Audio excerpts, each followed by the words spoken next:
Пратеничката група вчера донесе одлука да јас бидам новиот координатор на ВМРО-ДПМН во Собранието на Република Македонија и тоа како одлука на извршен комитет помина на синоќешната седница. Настапуваме во натамошниот период како една пратеничка група.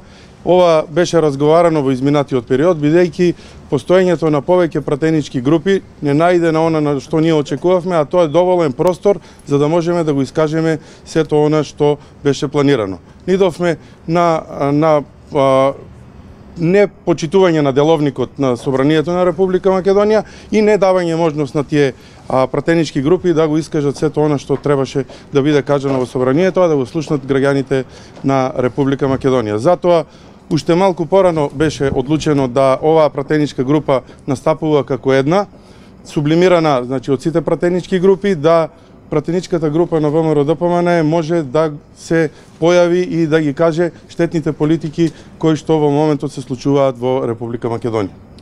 Ќе доставите допис до собранискиот спикер Талат Џафери дека сте една пратеничка група и вие координатор? Да, во текот на утрешниот ден ќе биде формално завршена целата процедура. Денеска ќе се поразговара малку и со генералниот секретар на Собранието. Ние како пратеничка група ќе доставиме официјален допис дека ќе настапуваме во натамошниот период како една пратеничка група. А на координација ќе одите?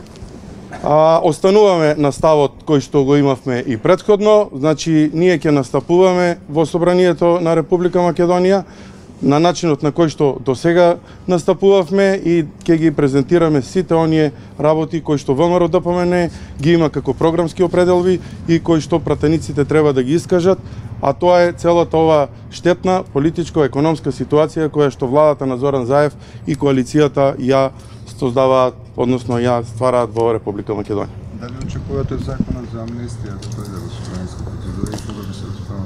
Законот за амнестија е веќе поднесен во собраниска процедура. Очекуваме дека истиот ќе биде разгледан и доколку сакаме да правдата во Република Македонија биде задоволена и да можат пратениците и во наредниот период да делуваат слободно на начин на за кој што се избрани да постапуваат во Собранието, дека ќе биде прифатен со тоа што во тој закон се офатени сите оние учесници кои што беа инволвирани од настаните од 27 април и на тој начин да се даде еден чекор кон помирувањето кое што веќе беше спомнато.